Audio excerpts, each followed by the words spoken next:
السلام علیکم ناظرین، سلامتی ہو آپ پر جہاں بھی آپ ہوں۔ کیلنڈر پر آج تاریخ ہے 9 جمادی الاولیٰ، دن اتوار ہے اور انگریزی تاریخ 4 دسمبر ہے۔ اپنے میزبان راہی حجازی سے انڈیا کی خبریں سنیے۔ اس طرح کے بیان دینے ہیں تو بنگلہ دیش میں جا کر دیجیے۔ انڈیا یونائٹڈ ڈیموکریٹک فرنٹ کے قومی صدر اور رکن پارلیمنٹ مولانا بدر الدین اجمل کے ایک بیان پر بی جے پی اراکین کی جانب سے تنازع پیدا کر دیا گیا ہے۔ مولانا بدر الدین اجمل کے اس بیان پر بی جے پی نے انہیں آڑے ہاتھوں لیتے ہوئے اس بیان کی سخت مذمت کی ہے اور اسے ہندوؤں کے خلاف بتایا ہے۔ واضح ہے کہ مولانا بدر الدین اجمل نے آبادی میں اضافے پر گفتگو کرتے ہوئے کہا کہ وہ یعنی ہندو 40 سال سے پہلے غیر قانونی طور پر 2-3 بیویاں رکھتے ہیں۔ 40 سال کے بعد بچہ پیدا کرنے کی صلاحیت کہاں رہتی ہے؟ انہیں مسلم فارمولا اپنا کر اور 18-20 سال کی عمر میں اپنے بچوں کی شادی کرا دینی چاہیے۔ مولانا بدر الدین اجمل کے اس بیان کا ویڈیو کلپ وائرل ہو گیا، جس کے بعد بی جے پی لیڈران کی جانب سے ان کو ہدف تنقید بنایا جا رہا ہے۔ یو پی کے نائب وزیر اعلیٰ برجیش پاٹھک نے اس بیان کو جذبات کو ٹھیس پہنچانے والا بیان قرار دیا۔ ایک اور بی جے پی لیڈر جے ویر شیرگل نے کہا کہ مولانا بدر الدین اجمل سرخیوں میں رہنے کے لیے ایسے بیان دے رہے ہیں۔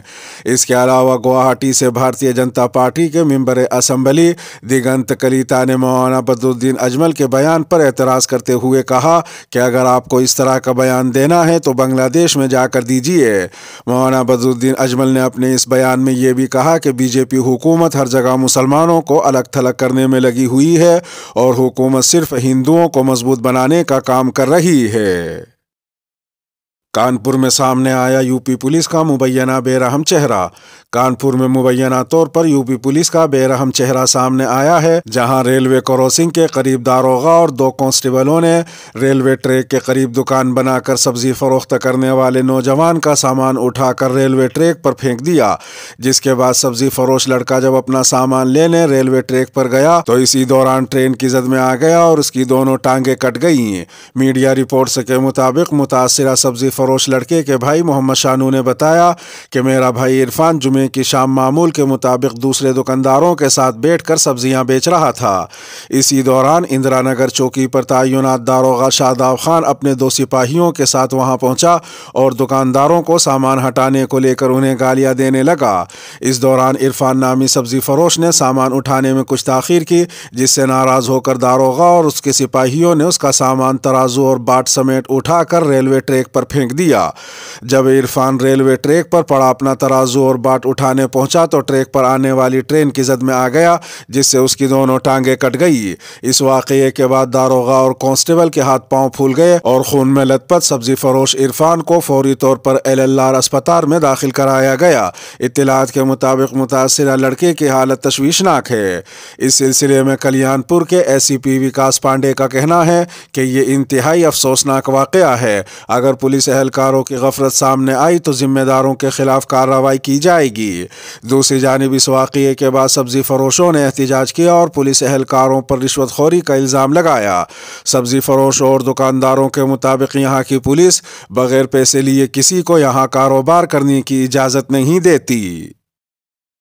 پٹنہ ہائی کورٹ نے بلڈوزر کارروائی پر پولیس کو لگائی سخت پھٹکار۔ پٹنہ ہائی کورٹ کے جج نے کل بلڈوزر کارروائی کے خلاف پولیس کو سخت پھٹکار لگاتے ہوئے کہا کہ کیا یہاں بھی بلڈوزر چلنے لگا؟ آپ کس کی نمائندگی کرتے ہیں، ریاست کی یا کسی نجی شخص کی؟ تماشا بنا دیا ہے، کسی کا بھی گھر بلڈوزر سے توڑ دیں گے۔ جج کی جانب سے سخت پھٹکار لگانے والی یہ ویڈیو سوشل میڈیا پر وائرل ہو رہی ہے۔ ہندی نیوز پورٹل لوک مت کی رپورٹ کے مطابق پٹنہ کے اگم کنواں تھانے علاقے میں ایک گھر کو غیر قانونی تجاوزات بتا کر بلڈوزر سے گرا دیا گیا تھا۔ اس سلسلے میں متاثرہ خاتون نے پولیس پر بھومی مافیا کے ساتھ سانٹھ گانٹھ کا الزام لگاتے ہوئے ہائی کورٹ سے انصاف کی اپیل کی۔ اس تعلق سے سخت سرزنش کرتے ہوئے پٹنہ ہائی کورٹ نے پولیس کارروائی کو غلط ٹھہرایا اور متاثرہ خاتون کے حق میں حکم جاری کیا۔ ہائی کورٹ کے جج نے پولیس انتظامیہ کی کارروائی پر اعتراض ظاہر کرتے ہوئے اپنے حکم میں لکھا کہ پولیس انتظامیہ نے بھومی مافیا سے رشوت لے کر قانون کی خلاف ورزی کی اور متاثرہ خاتون کا گھر گھر بلڈوزر سے گروا دیا۔ اس کے ساتھ ہی جج نے بے حد غصے میں کہا کہ اگر تھانے پر ہی سبھی فیصلے کرنے ہیں تو سول کورٹ کو بند کروا دیجیے۔ ساتھ ہی جج نے متاثرہ خاتون کو اس بات کی یقین دہانی بھی کرائی کہ اس معاملے میں تھانہ سمیت جن بھی افسران نے قانون کے خلاف کام کیا ہے ان سب کی جیبوں سے 5 لاکھ روپے وصول کروائیں گے۔ پٹنہ ہائی کورٹ کے جج کی یہ ویڈیو سوشل میڈیا پر وائرل ہے، جسے کئی لیڈروں اور صحافیوں نے بھی شیئر کیا ہے۔ یوتھ کانگریس صدر بی وی شری نواس نے اس ویڈیو کو ٹویٹر پر شیئر کرتے ہوئے لکھا کہ جج صاحب کو لاکھوں سلام۔ انہوں نے مزید لکھا کہ بلڈوزر بابا کو یہ ویڈیو دکھائی جائے۔ جج کی یہ ویڈیو زیر نظر چینل راہی حجازی چینل پر الگ سے بھی دی گئی ہے۔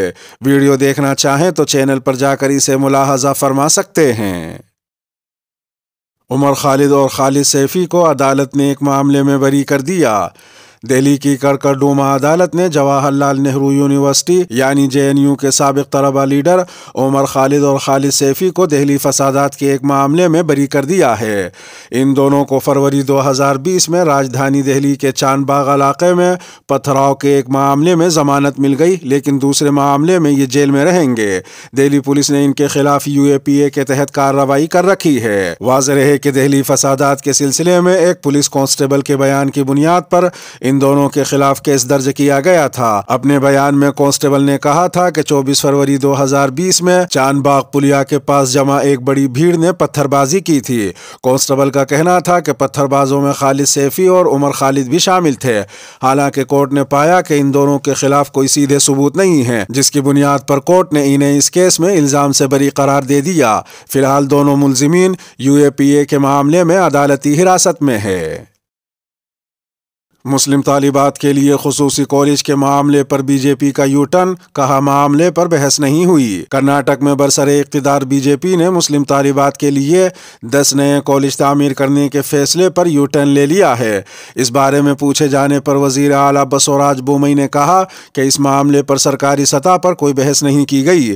انہوں نے کہا کہ یہ کرناٹک ریاستی وقف بورڈ کے چیئرمین شفیع سعدی کے ذاتی خیالات ہو سکتے ہیں۔ حکومت کے پاس مسلم لڑکیوں کے لیے علیحدہ اسکول کھولنے کا کوئی خیال نہیں ہے۔ انہوں نے کہا کہ وقف بورڈ کے چیئرمین کو اس معاملے پر حکومت سے بات کرنی چاہیے۔ واضح رہے کہ اس سے پہلے میڈیا میں یہ خبر آئی تھی کہ برسر اقتدار حکومت مسلم لڑکیوں کے لیے 10 نئے کالج قائم کرنے کا منصوبہ بنا رہی ہے، جس پر انتہا پسند ہندوؤں کی جانب سے ایک بڑا تنازع کھڑا کر دیا گیا۔ ان ہندو انتہا پسند تنظیموں نے ریاست گیر احتجاج کا انتباہ دیا تھا اور حکومت کو چیلنج کیا تھا کہ وہ کالج کی تعمیر نہیں ہونے دیں گے۔ اس معاملے پر وزیر اعلیٰ بسوراج بومئی کے رد عمل کے بعد وقف بورڈ کے چیئرمین مولانا شفیع سعدی نے کہا کہ انہوں نے کبھی بھی نہیں کہا کہ مسلم خواتین کے لیے خصوصی کالج کھولے جائیں گے۔ انہوں نے مزید کہا کہ میں نے خواتین کے لیے کالج کھولنے کی بات کی تھی۔ میں نے کہا تھا کہ ہمارے بورڈ کے پاس 25 کروڑ روپے کا فنڈ ہے، ہم ہر کالج کے لیے 2.5 کروڑ روپے دیں گے اور انہیں 10 اضلاع میں شروع کیا جائے گا، اور اس معاملے پر وزیر سے بات ہوئی ہے۔ مولانا شفیع سعدی کا کہنا تھا کہ میڈیا میرا بیان مکمل شائع نہیں کر رہا، میرے بیان کو توڑ مروڑ کر پیش کیا گیا ہے۔ وقف بورڈ حکومت کے اصولوں کے مطابق 112 تعلیمی ادارے چلا رہا ہے۔ ان کا یہ بھی کہنا تھا کہ حجاب کے بحران کا ان مجوزہ کالجوں سے کوئی تعلق نہیں ہے اور یہ مجوزہ کالج بھی رہنما خطوط کے مطابق ہی کام کریں گے۔ انہوں نے کہا کہ یہ پروجیکٹ وزیر اعظم نریندر مودی کے نعرے بیٹی بچاؤ بیٹی پڑھاؤ کے مطابق ہے۔ دہلی میں منی حکومت بنانے کے لیے ووٹنگ جاری، ووٹروں میں جوش و خروش۔ دہلی میں MCD انتخابات کے لیے تمام 250 وارڈوں کے لیے صبح 8 بجے ووٹنگ شروع ہو گئی۔ شدید سردی کے باوجود صبح سے ہی ووٹ ڈالنے کے لیے لوگوں میں جوش و خروش نظر آ رہا ہے۔ پولنگ مراکز پر لمبی قطاریں لگی ہوئی ہیں۔ پولنگ شام 5:30 بجے تک جاری رہے گی اور نتائج 7 دسمبر کو جاری کیے جائیں گے۔ اس بار BJP، عام آدمی پارٹی اور کانگریس کے درمیان سے رخی مقابلہ ہے۔ MCD انتخابات میں 1349 امیدوار میدان میں ہیں۔ کانگریس لیڈر اجے ماکن نے راجوری گارڈن میں حق رائے دہی کا استعمال کیا۔ ووٹنگ کے بعد اجے ماکن نے کہا، یہ الیکشن گلیوں، کچرے، نالوں اور صفائی کا الیکشن ہے۔ عوام کو اس امیدوار کے حق میں ووٹ ڈالنا چاہیے جو الیکشن کے بعد بھی ان کی مدد کے لیے تیار رہے۔ اس سے قبل دہلی کے وزیر اعلیٰ اروند کیجریوال نے ٹویٹ کر کے دہلی کے لوگوں سے میونسپل کارپوریشن میں ایماندار اور کام کرنے کرنے والی حکومت کے قیام کے لیے ووٹ دینے کی اپیل کی۔ انہوں نے کہا کہ آج دہلی کو صاف ستھرا، خوبصورت بنانے اور میونسپل کارپوریشن میں بدعنوانی سے پاک حکومت قائم کرنے کے لیے ووٹنگ ہو رہی ہے۔ خیال رہے کہ MCD کا قیام 1958 میں کیا گیا تھا۔ سال 2012 میں اس وقت کی وزیر اعلیٰ شیلا دیکشت کے دور میں اسے 3 حصوں شمالی، جنوبی اور مشرقی دہلی میونسپل کارپوریشن میں تقسیم کیا گیا تھا۔ تاہم اس سال یہ تینوں پھر سے متحد ہو گئے ہیں۔ اس MCD میں BJP 15 سال سے اقتدار میں ہے۔